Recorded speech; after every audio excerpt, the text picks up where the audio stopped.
what excites us is to hear some stories of people saying, you know what, I'm in a sailboat, a relationship that just doesn't seem to be moving, but I'm going to stick it out. Or maybe it's time for me to start putting some wind in the sails. Or you're in a speedboat relationship, one that's just, it was a little dangerous, even toxic. And you've decided to put some people around you to provide you strength so you can sustain that relationship or find the courage to leave it. And lastly, with Pastor Chuck last week, some of you have realized that there are some relationships that we just fight a lot. We're going to fight for that relationship and not against that person. We're going to fight for resolution and reconciliation and not fight just to win. But the agony of a series like this is just as there are many conversations that are turning towards some very positive things, there's also some conversations that have just been hard. Conversations of people who are, I'm in that boat and I'm just not sure what I'm going to do, or conversations that aren't happening because we know there's a lot going on in people's heads. We know that in our midst, there are a lot of people in very difficult relationships that are about to jump ship. And that's the reason for today. There's no sermon notes. Don't like, where's my notes or OCD? Hold on for a second, because if you can get these next 4 words I'm about to share with you, you've got the sermon. The ship's not sinking. We've walked through several different boats, but I want to let you know that there's one more ship that we're dealing with today, one more that we haven't discussed yet. If you're in a relationship with Jesus Christ, this isn't a sailboat, this isn't a speedboat, this isn't a battleship. It's a cruise ship. We'll get to that in a little bit. The problem with wanting to jump ship is an issue of perspective. So if you'll give me the next 15 minutes to take your eyes off of that speedboat relationship, that sailboat, that battleship relationship that is just tearing you to pieces, and fixate your eyes on your primary relationship in this world, and that's your relationship with Jesus. Just give it a chance. Give me a chance to possibly change your perspective and realize that you're on a cruise ship and that ship's not sinking. Isaiah 14:24, the Lord all-powerful has made this promise. Everything that I said will happen as planned. Okay. But some of you are saying, Bo, I have this relationship with Jesus, and it's not smooth. It's rocky. In fact, I'm angry with him right now. He's not coming through his plan. You're saying this is a cruise ship. It ain't going so well. You don't understand. If you want to have that conversation, come see me after service this week, because I do. I've had those seasons of frustration with God. But let me also share with you that if you're saying that to me, you've also bought the false advertisement of Christianity that many of us have bought about cruise ships. See, cruise ships advertise pleasure. They advertise escape. They advertise paradise, right? That's a Christianity that many people advertise as well. But if you go on a cruise ship, it may be built for romance. But you have to know that there are many rooms beneath with a husband and wife that aren't sleeping together, that are still fighting even though they went on this romantic trip. It may have advertised paradise, but there's still a man at the bar by the casino getting drunk. There's still a mom yelling at her daughter who snuck away to spend time with the boy she just met on the cruise ship. Not so much paradise after all. And though they do advertise escape, you might escape home. But the pain that comes with death and despair and depression and disease, even if you're with your best friend for the week, they don't stay at home, do they? They don't stay at the port that you just left. They come with you. There's no escape. And likewise on this cruise ship, that is your relationship with the inbreaking Jesus Christ into your world, it's not just escape, it's not just pleasure, it's not just paradise. You bring with it the same agony you walked into in the first place. It's just that their perception, your perspective needs to change just a little bit. Because this ship is not sinking. Isaiah 14:24, the Lord all-powerful has made his promise. Everything I have planned will happen just as I said. Here's why people jump ship. We get too consumed in our moment. It consumes us and we tend to act impulsively. I'm 18 years old. We're leaving as a family of 5 from our Christmas concert at our high school. My brother is 16. He just got his permit and he's driving us home. We come to the intersection and he looks both ways. My dad looks both ways. But what they don't recognize is that there is this covered bus stop right beside us that's blocking the semi coming from our right. My brother pulls out. And before we know it, the semi going full speed hits the front corner of our car and sends us spinning into the field beside us. It's a moment of crisis. I hear Dad in the front up where the truck hit just moaning in pain. I hear my sister who was on that same side crying in agony. I hear my mom just terrified and my brother in the front seat sobbing, so I act impulsively. I turn down the window and I crawl out the window to safety. Here's why I was a dingus for making that move. The incident happened front right. I am back left. My dad's side got hit. My door works fine. And I am full grown. I'm 5'9" 3/4" senior. I'm a 165-pound senior. And I crawl out through a perfectly fine window in a door that would work perfectly.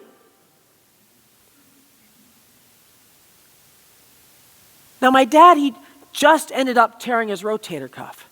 Amazingly. My sister just had a concussion. And my mom had a massive bruise on the side of her head from hitting my sister when they got in the wreck. My brother and I were just shaken up real bad. But we're in the moment of crisis. We tend to act impulsively, not taking into consideration the full scope of what is or isn't taking place. And we were fine. My door worked. Every one of my family members today is still alive.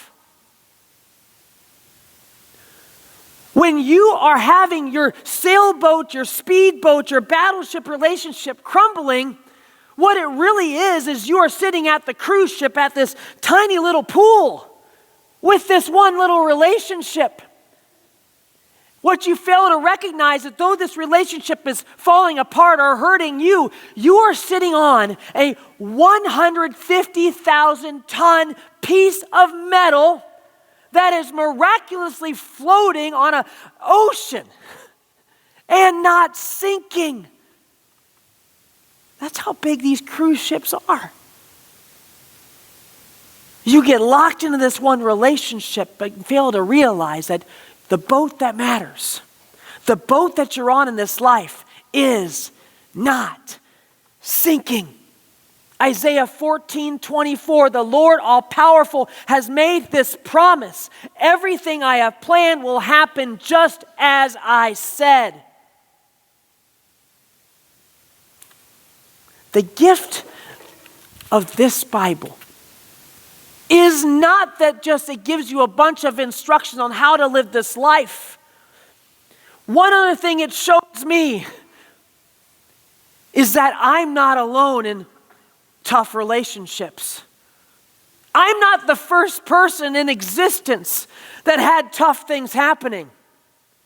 And I'm not the first person who has thought my boat might be sinking. I'm also not going to be the first person, nor the last person, who remains on a boat that is not sinking. Say to me, Pastor Bo, you don't understand how bad it is. maybe not, but your God does. Let me show you real quick here. I'm going to navigate through biblical history and show you every dysfunctional relationship that God shows us here. And show you that this ship hasn't sunk. I can't sit anymore. I'm getting excited. First humans, Adam and Eve, she lied to him. Marriages were already falling apart. And their ship did not sink. Their first offspring, the first human ever born in this world, was the first murderer, Cain, who killed his younger brother because of a rage of jealousy. And this ship did not sink. Noah faithfully obeyed God and saved creation from extinction with the flood. But after seeing God work, he got drunk and was found naked by his son, who laughed at him. So what does Noah do? He kicks him out of the family and makes him leave. You've seen families fall apart, yours falling apart, but their ship did not sink. Abraham, credited as righteousness. We talked to him a few weeks ago. What a great man he was. He trafficked his own wife in Egypt to save his family. He slept with his servant girl, got her pregnant, and because his wife was jealous, he kicked her out with that child into the desert to die. God saved them. And Abraham's ship also did not sink.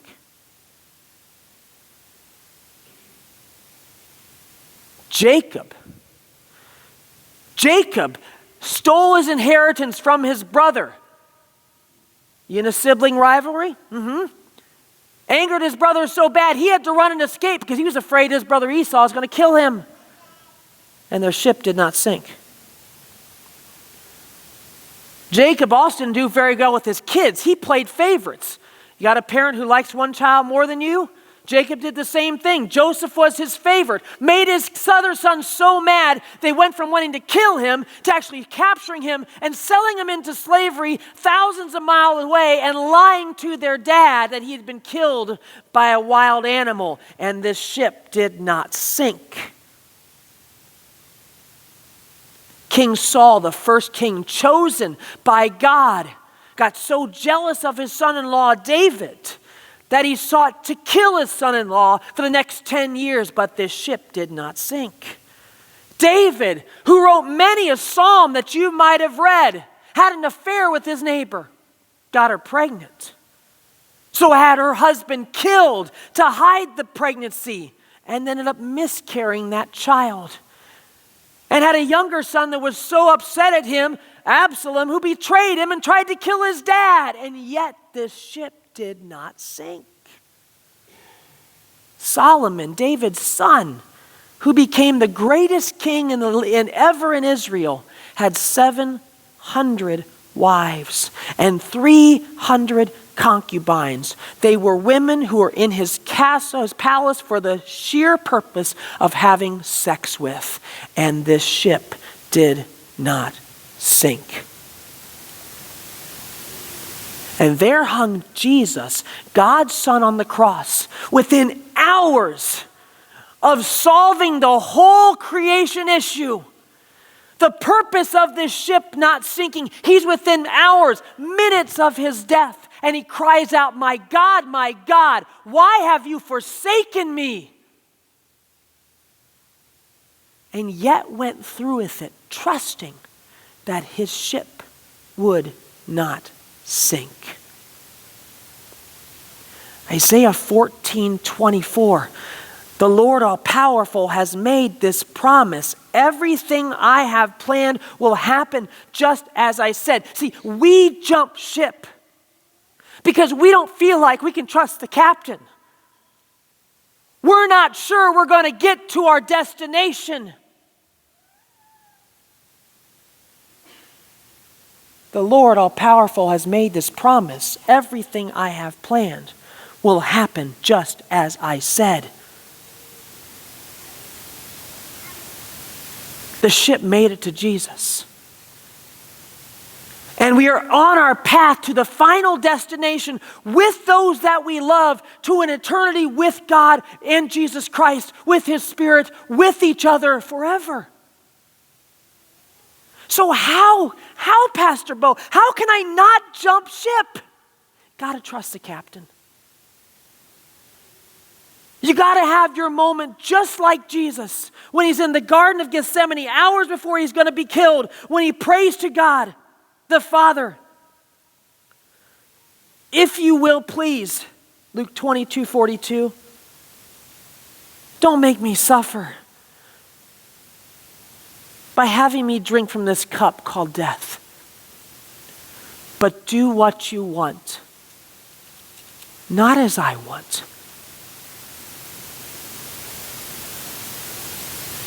He trusted that in the midst of his crisis, in the midst of the sailboat, speedboat, battleship relationships he himself was in, that the ship that he was on that mattered the most would not sink. See, the beauty of a cruise ship is that when you go, you usually see the captain one time. It's the first night. They have a captain's ball. After that, you rarely see the captain. Now, some of you can say that's a lot like my relationship with Jesus. When I first met Him, I saw Him all the time. I was in love with Him. And all of a sudden, He just didn't seem to be around as much as usual. Well, it's not that the captain jumped on a lifeboat and swam away. He's up in the top of the ship with his hands on the steering, making sure it gets to the destination. You don't see him, but he's still guiding this ship that is not sinking.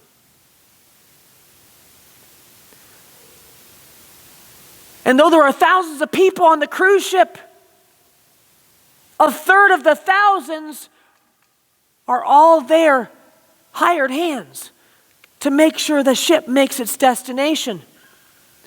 And most of them you'll never see. There'll be several lower layers down below you, making sure the engine keeps going. They come out at night and clean the hallways and paint the decks. Nicole calls them, you have elves that just are always working and you never see them. You wake up in the morning, go to breakfast, come back and your bed's made. You go to dinner, come back, and your bed is turned down and there's a mint sitting on your pillow. Just because you don't see them doesn't mean they're not working.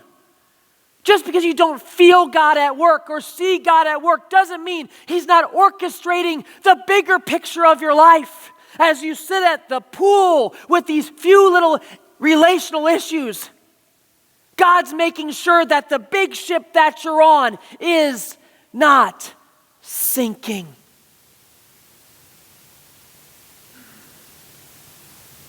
Isaiah 14:24. The Lord all-powerful has made this promise. Everything I have planned will happen just as I said. All this junk, and we still got Jesus. All this junk, and this ship's not sinking. So will you please keep fighting those battles? Will you please just keep staying on this ship? You're not the captain. So stop trying to grab the steering. You don't know, you didn't make the ship. You don't know how it works. So stop trying to fix it yourself or tell Him how it should be fixed. He navigated more junk than you've ever seen in your life. And the boat, the ship, did not sink.